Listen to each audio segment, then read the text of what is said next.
નમસ્કાર મિત્રો, આજે આપણે નમો લક્ષ્મી યોજના વિશેની વાત કરીશું, જેમાં ધોરણ 9 અને 10માં 10,000ની સહાય અને 11 અને 12માં 15,000 રૂપિયાની સહાય તમે કઈ રીતના મેળવી શકો છો। જો આ વિડીયોને અંત સુધી જોશો તો તમને આ યોજનાની લાભ કઈ રીતના મળશે તેની માહિતી સચોટ મળી રહેશે।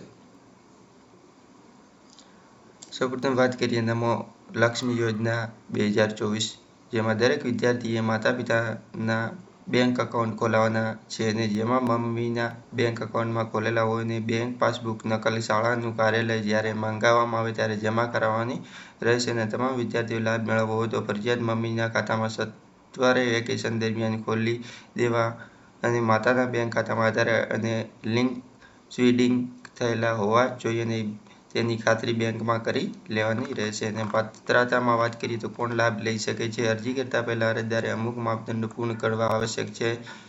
અરજદારે ગુજરાત કાયમી નિવાસી હોવો જોઈએ, વિદ્યાર્થી હોવો આવશ્યક છે। અરજદાર કોઈપણ સરકારી શાળામાં અભ્યાસ કરતો હોવો જોઈએ।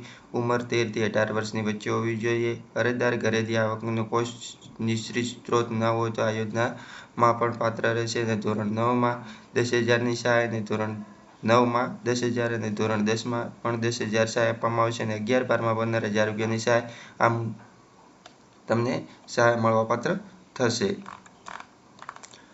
નમો લક્ષ્મી યોજનામાં દસ્તાવેજોમાં વાત કરીએ તો વિદ્યાર્થી અભ્યાસનું પ્રમાણપત્ર, જન્મ પ્રમાણપત્ર, એકાઉન્ટ નંબર, પાસબુક સાથે આધાર કાર્ડ અને પ્રમાણપત્ર ઓનલાઈન અરજી તમે કઈ રીતના કરવાની રહેશે। સૌપ્રથમ ગુજરાત સરકારની આ યોજના માટે અરજી કરવા માટે ઉમેદવારે પહેલા રજીસ્ટ્રેશન કરાવવું ફરજિયાત છે। સક્રિય સત્તાવાર વેબસાઇટ પૂર્ણ કરવાની રહેશે અને તે હજુ સુધી વિભાગ દ્વારા કોઈ સત્તાવાર વેબસાઇટ પર પ્રકાશિત કરવામાં આવી નથી।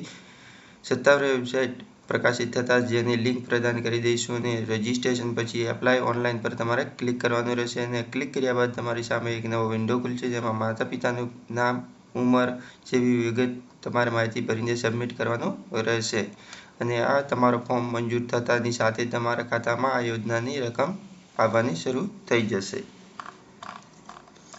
તો બસ આ વિડીયોમાં આટલું જ, ધન્યવાદ।